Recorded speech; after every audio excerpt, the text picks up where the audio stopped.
오늘 같이 말씀을 나누려고 하는 제목은 전심전력입니다. 온 마음과 온 힘을 다해서 우리가 좀 삶을 살았으면 좋겠는데요.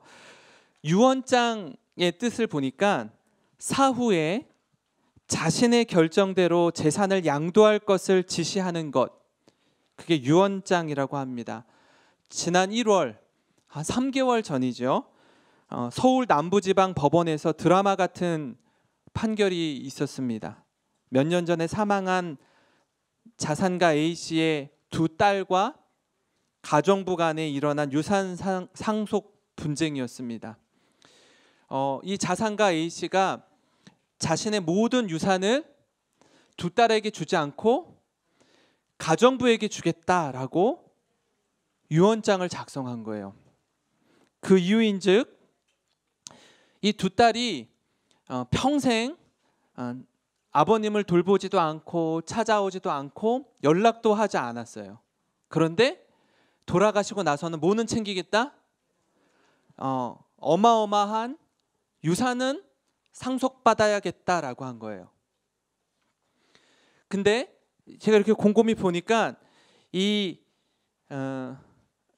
아까 가정부가 이 어르신을 몇 년 섬겼냐면, 이 몇 년 동안 이렇게 가정부 일을 했냐면 50년 동안 했어요. 그럼 거의 가족 수준이죠, 그죠? 가족 수준으로 돌봤다는 겁니다.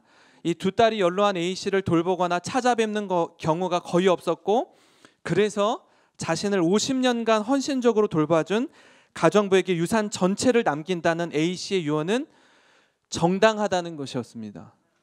그래서 두 딸이 받지를 못했어요. 그만큼 유언장의 효력이 굉장합니다. 그러니까 A 씨의 경우처럼 법적 상속인 이외의 다른 사람에게 재산을 남기고 싶으면 유언장이 반드시 필요합니다. 지금 굉장히 막 엄청난 리액션을 해주셨는데 그만큼 우리가 무엇을 남기느냐, 그걸 자녀들이 이렇게 자녀들에게 많이 주시고 싶잖아요. 그런데 잘 생각해 보셔야 돼요. 과연 내가 자녀들에게 무엇을 남길 건지. 저희 할머니 유품입니다. 저희 할머니가 1915년생이신데 2000년도 11월에 하나님의 부르심을 받았습니다. 한 86세를 사셨죠. 할머니 유품이 뭐 이 정도가 다예요. 할머니가 늘 교회에 가지고 다니시던 가방, 성경, 찬송가입니다. 이제 이렇게 쓰여진 성경이죠. 그죠? 오른쪽에서 이렇게 왼쪽으로 이렇게 쓰여진 성경인데, 할머니가 쓰신 이 성경 그러니까 한번 필사하신 책입니다.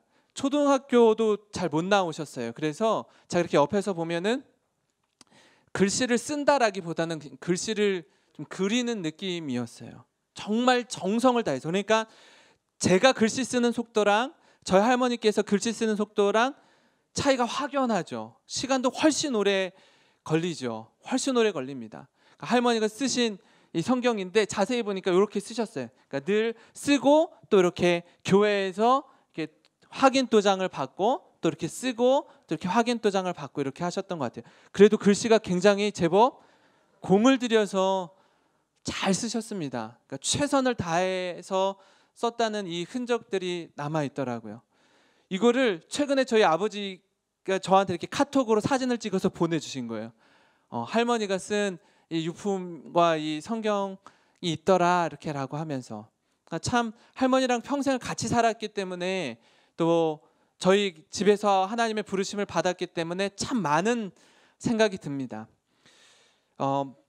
디모데를 향한 바울의 마음도 비슷했던 것 같습니다.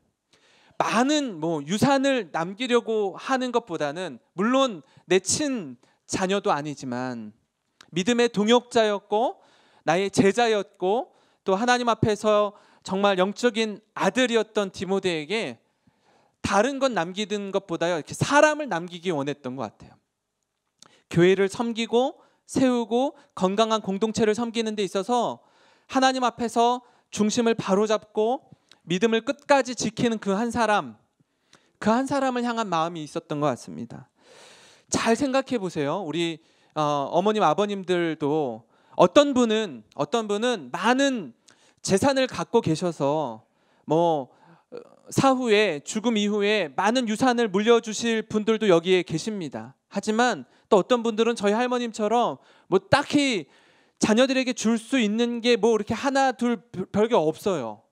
없는데 과연 자녀들이 우리 어르신들의 생애를 마칠 때 가지고 있는 재산에는 관심이 있을지 모르지만 우리 어머님 아버님들이 끝까지 지켜온 믿음에 대해서는 얼마나 관심이 있을지, 얼마나 그 믿음의 유산을 잘 이어받고 싶어 할지 한번 곰곰이 생각해 보셨으면 좋겠습니다. 내 자녀들이 내 손에 든 콩고물 하나 더 얻기 위해서 아등바등 거리는지, 마치 아까 그 자산가가 50년 동안 가정부를 뒀다면 어마어마한 자산가였을 거예요. 그죠? 재산이 굉장히 많으니까 가정부를 두고 살죠. 50년 동안. 근데 그 가지고 있는 돈에는 목마른데 그 두 딸이 아버지에 대해서는 대화를 나누고 관심을 갖고 사랑을 쏟는 일에 대해서는 전혀 무관심했던 거예요. 전혀 무관심했던 거예요. 과연 뭘 남겨야 되는지, 어떤 마음이 있는지 이 부분에 대해서 곰곰이 생각해 보시기 바랍니다. 나는 어떻게 살고 있고 내 자녀들은 어떤 삶을 살기 원하는지, 이건 놓치면은요 정말 허무한 인생이 될 거예요.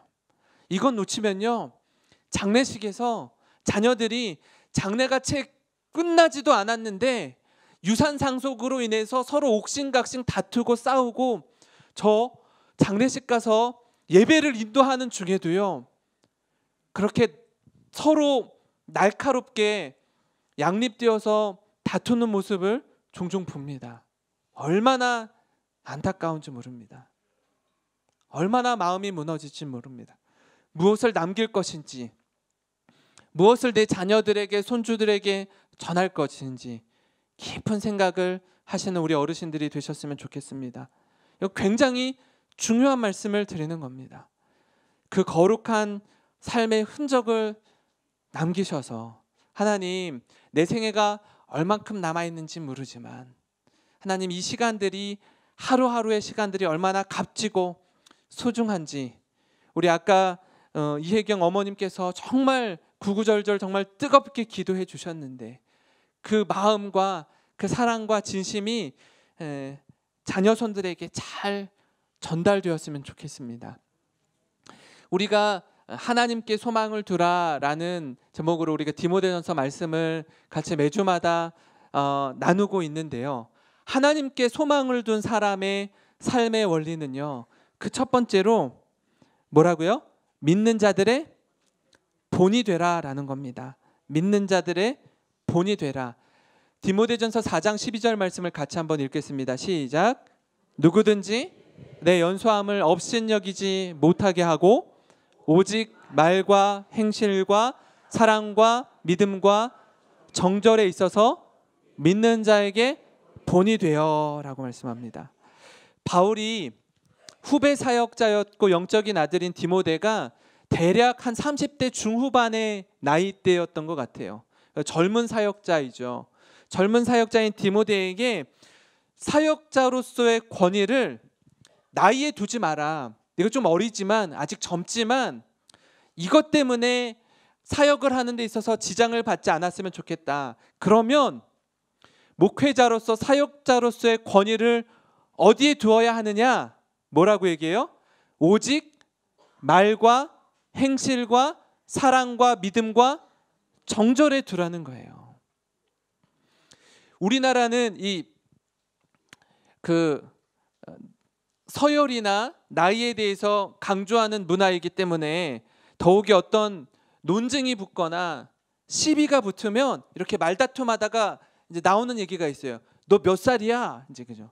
너 몇 살인데 반말이야? 이제 이렇게 나오죠. 그래서 뭔가 이렇게 위아래를 선점해서 그걸로 이렇게 누르려고 하는 마음이 우리 한국 사회 문화에 있습니다. 교회라는 데는요, 가정과 비슷한 것 같아요. 그 어떤 공동체도요, 어떤 그 소속된 회사나 기업이나 대학이나 학교나 어떤 곳도요, 완전 갓난아기부터 노년에 이르기까지 모두를 아우르는 공동체는 세상에 없어요. 그죠? 어떤 대학에 들어가려면 그 대학에서 원하는 조건이나 어떤 점수나 모든 거에 이렇게 부합해야지 들어갈 수가 있어요. 그죠? 기업이나 회사도 거기서 원하는 조건이나 뭐 이렇게 원하는 그 수준에 도달해야 들어갈 수 있어요. 교회는요, 믿음만 있으면 돼요.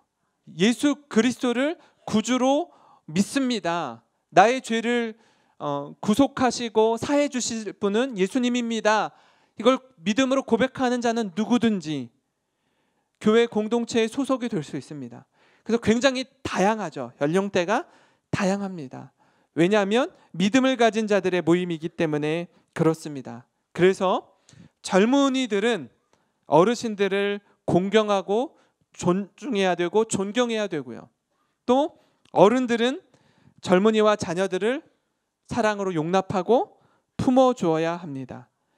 그저 그냥 나이로 누르고 윽박지른다고 해서 될 일이 아니라 바울이 디모데에게 말하는 것처럼 진짜 본이 되어야 할 모습은요, 말과 행실과 사랑과 믿음과 정절에 있어서 믿는 자에게 본이 되는 겁니다. 다른 것으로 잡으려고 하는 게 아니라 거룩하고 성숙해진다는 것, 교회의 지도자로서 어른이 된다는 건요, 앞에 다루는 내용들에 있어서 거룩해지고 이렇게 말씀대로 살아가는 모습을 가르치는 겁니다.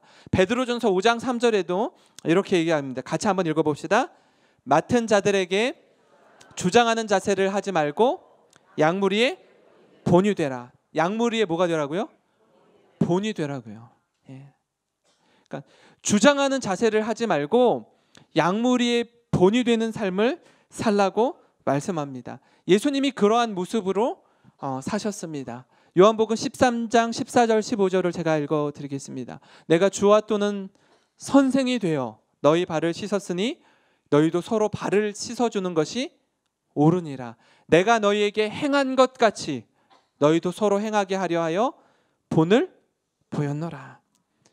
예수님께서 십자가를 지시기 전 제자들과 마지막 만찬 교제를 하면서 당시 종이 주인에게 발을 씻어주는 모습을 통해 너희도 이렇게 서로 섬길 것을 말씀해 주십니다. 서로 섬길 것을 말씀해 주세요. 요한복음 13장 1절은 같이 한번 읽어보겠습니다. 유월절 전에 예수께서 자기가 세상을 떠나 돌아가실 때가 이른 줄 아시고 세상에 있는 자기 사람들을 사랑하시되 끝까지 사랑하시니라. 언제까지요? 끝까지. 이 사랑의 마음이 우리에게도 있었으면 좋겠습니다. 자녀를 대할 때도 마찬가지고요. 우리 교회와 나라와 민족을 위하여 기도할 때도 언제까지요? 끝까지 사랑하셨으면 좋겠습니다. 처음에는 사랑으로 시작했는데 중간에 마음이 변질되면요, 이렇게 아부하는 것과 다름이 없습니다. 처음에 그 마음이 끝까지 유지되는 것을 신실하다 또는 충성스럽다라고 얘기합니다. 끝까지 사랑하셨던 예수님의 모습, 그 사랑하는 다음 세대 믿음의 자녀들과 후배들에게 본이 되는 삶을 사시는 우리 어르신들이 되기를 소망합니다. 하나님께 소망을 둔 사람의 삶의 원리 두 번째는요, 성경을 읽고 권하고 가르치는 일에 전념하라는 겁니다. 전념하라는 겁니다. 다른 것 아니라 하나님의 말씀을 기준으로 그 말씀을 깊이 묵상하고 권하고 가르치는 일에 전념하라고요. 디모데전서 4장 13절 말씀에 내가 이를 때까지 읽는 것과 권하는 것과 가르치는 것에 전념하라 이렇게 말씀합니다.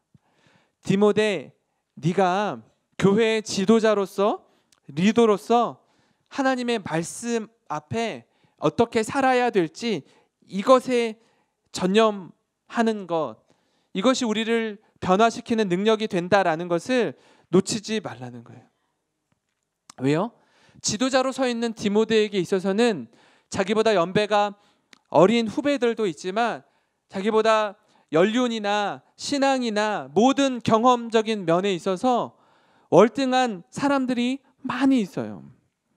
그 가운데 어떻게 리더십을 발휘해야 되는지, 제가 이 자리에 서 있다라면 우리 여기 계시는 어르신들께서는 더 많은 경험과 연륜이 있으시고 믿음의 분량이 있으신데, 그러면 다음 세대의 자녀들에게, 후손들에게 어떠한 모습으로 믿음을 계승해야 되는지 잘 생각해 보시기 바랍니다.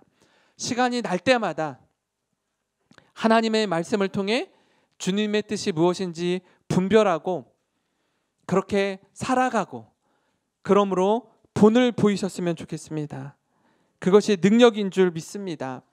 역대상 9장 33절 말씀을 한번 같이 읽겠습니다.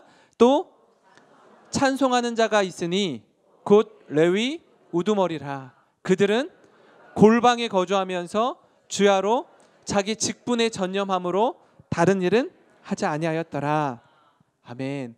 이 역대상 9장 말씀은요, 유다 백성들이 바벨론 포로 생활 가운데 있다가 돌아온 사람들을 열거하고 있습니다. 그 가운데 찬송하는 사람, 레위 사람, 우두머리를 가리켜 이렇게 표현합니다. 자기 직분에 전념함으로. 어디에서요? 골방에서. 어떤 일에 마음을 쏟고 있는지, 전념하고 있는지, 무엇을 했다고 해요? 찬양을 했다고 합니다. 찬송을. 하나님을 영화롭게 하는 일. 다른 일을 하지 않고 하나님 앞에서 선택과 집중의 사역을 했다라고 성경이 말씀하고 있습니다.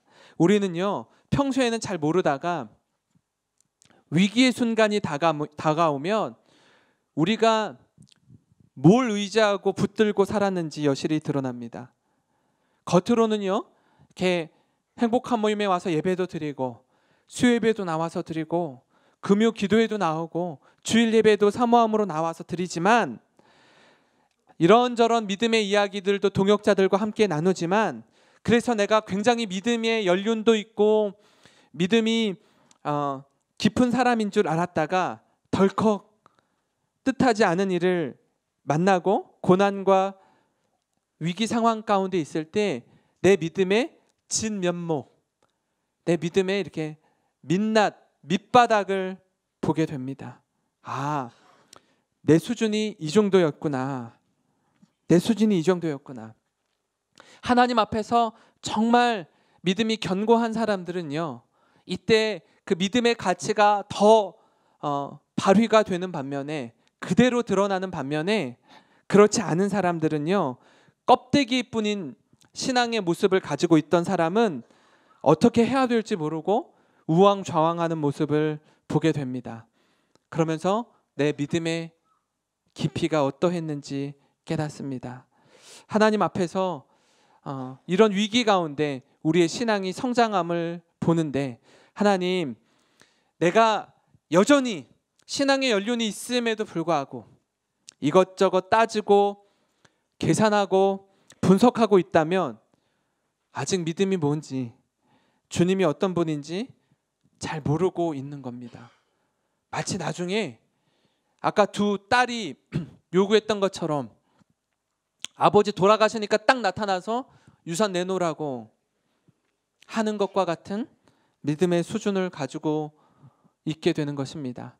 하나님께 소망을 둔 사람의 세 번째 삶의 원리는요, 같이 읽어볼까요? 성숙함을 나타내라.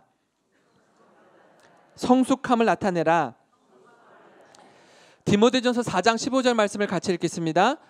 이 모든 일에 전심전력하여 너의 성숙함을 모든 사람에게 나타나게 하라라는 겁니다.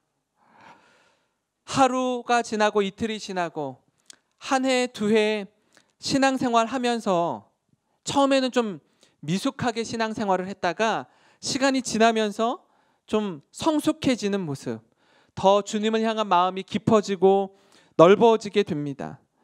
신앙의 연수가 쌓이면 쌓일수록요, 다른 사람에 대해서 용납하고 아량을 베풀고 용서하는 마음이 더 폭이 넓어져야 되는 겁니다. 근데 이게 잘 안 되면요, 내가 재산이 많아지고 높은 지위에 오르고 그러면 다른 사람을 더 잘 섬기고 배려하는 마음이 커져야 되는데 속이 좁아지는 거예요. 마음이 더 옹졸해지는 거예요. 이렇게 내가 목소리 크게 내고 화를 내고 함부로 하는 것을 내 권위로 생각해요. 그건 잘못된 인식이죠. 어떻게 살라고 하나님께서 많은 것들을 누리게 하시고 갖게 하셨는지를 모르는 거예요. 모르는 거예요. 목소리만 커지고 비판과 평가만 해다는 이상한 자리로 전락하고 맙니다. 교회의 어른으로, 지도자로 부르심을 받고 살아가는 건요, 그저 군림하고 지시하고 판단하는 자리가 아니라 마음을 다해 성도를 섬기고 연약한 자를 세우고 다음 세대를 잘 양육하라고 하나님 부르신 줄 믿습니다. 그래서 직분을 받을 때 두렵고 떨림으로 받으셔야 돼요. 하나님, 더 교회를 위해서 기도하고 더 교회의 그늘진 곳에서 섬기라고 이 직분 주셨군요. 하나님, 제가 이름 없이 빚도 없이 잘 섬기겠습니다. 이 마음으로 직분을 받으셔야지 하고 뒷짐지고 이건 이렇고 저건 저렇고 이렇게 하라고 주는 자리가 아닌 줄 믿습니다. 이걸 오해하시면 안 돼요. 누가 처음부터 그렇게 하겠습니까? 처음에는 그렇게 시작하지 않았을 거예요. 막 두렵고 떨림으로 받았을 거예요. 해가 지나면 지날수록 어떻게 해야 된다고요? 성숙해져야 된다고요. 성숙해져야 되는데 해가 지나면 지날수록 마음이 좁아지고 이기적이고 나만 생각하게 되고, 이렇게 제일 큰 병 있잖아요. 섭섭이, 그죠? 섭섭이가 들어와서 뭐 어떻게 하지를 못해요. 하지를 못해요. 얼마나 안타까운지 모르겠습니다. 디모데전서 5장 17절에 어떤 사람을 존경해야 되는가에 대해서 이렇게 말합니다. 잘 다스리는 장로들은 배나 존경할 자로 알되 말씀과 가르침에 수고하는 이들에게는 더욱 그리할 것이니라. 바울은 사회적 지위가 높은 사람, 돈이 많은 사람, 인물이 뛰어난 사람, 재능이 많은 사람을 존경하라고 하지 않습니다. 잘 다스리는 사람, 섬기는 사람, 말씀과 가르침에 수고하는 사람을 존경하라고 합니다. 저는 우리 어르신들이 교회의 어른으로서 본이 되는 모습, 배우는 일에 열심이고요, 배운 대로 살아내려고 애쓰고 그 가운데 삶으로 가르치는 일, 예수님처럼 너희도 이렇게 살라고 내가 먼저 너에게 본을 보였노라 라는 것처럼 머릿속에 우리 자녀들이 우리 어머니가, 우리 아버지가 이렇게 사셨지, 이렇게 사셨지, 나도 이렇게 내 자녀들에게 본을 보이는 모습을 보면서 살아야지. 이게 남았으면 좋겠어요. 이것 하나가 남았으면 좋겠습니다. 제가 할머니 얘기를 꽤나 많이 하죠. 꽤나 많이 합니다. 왜요? 할머니의 모습을 보고 저희 아버지께서 그런 모습을 저에게 보여주세요. 배우에서 늘 새벽을 깨우면서 기도하고, 이 목사 이거 설교하면은 인터넷에 올라가잖아요. 이거를요 굉장히 많이 들어요. 오면서 가면서 왔다 갔다 하면서 들어요. 제가 얼마나 떨리겠어요, 그죠? 또 아버지께서 이렇게 저렇게 또 조언을 해주세요. 조언을 해주세요. 얼마나 자식을 위해서 기도하겠습니까? 정말 그런 부모님이 계시다는 게 저는 감사하고 자랑스럽습니다. 우리 여기 계신 분들이 저희 부모님 이상의 어르신들이세요. 그 마음으로 정말 자녀들을 위하여서 하나님께 소망을 두고, 다른 것에 소망 두지 말고, 정함이 없는 재물에 소망 두지 말고 하나님께 소망을 두는 삶을 살아가신 우리 어르신들이 되기를 주님의 이름으로 축원합니다.